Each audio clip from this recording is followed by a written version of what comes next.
Louella. Written and illustrated by Margaret Hurd. This week's episode, April Foolishness.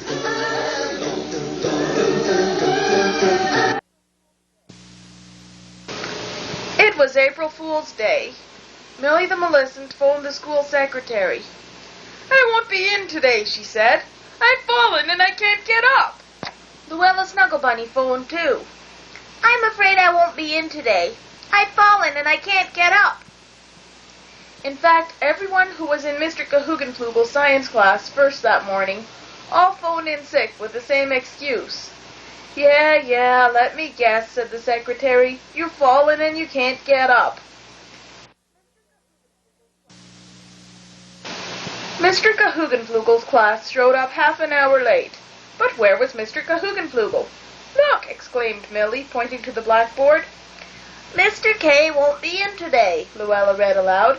"He's fallen and he can't get up."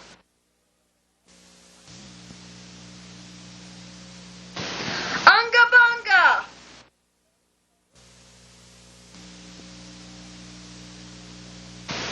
April Fool!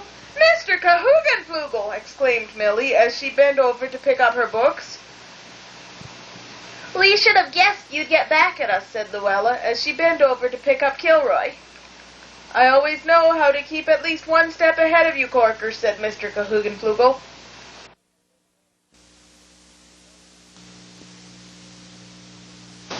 Millie whispered to everyone in Mr. Griswold's theater arts class. "You know how he's always saying, 'technique, technique'? Well, every time he says that, we're going to jump up and dance the time warp." As usual, Mr. Griswold started class by having everyone pretend to be trees. "You start your life as a teeny tiny little seed," he said.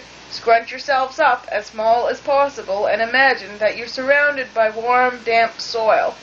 Technique, technique. Let's do the time warp again."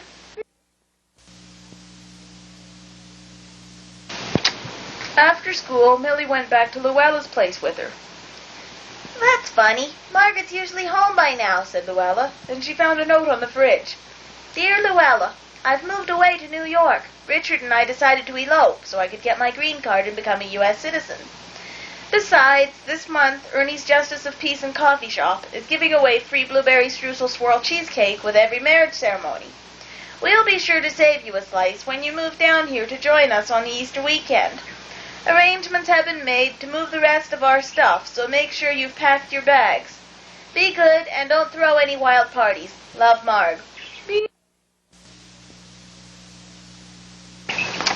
Millie looked at the note. "P.S., she read. You will find extra grocery money to tie you over in the red box in the closet. There are coupons there, too. Perhaps you and Millie would like to order a pizza tonight."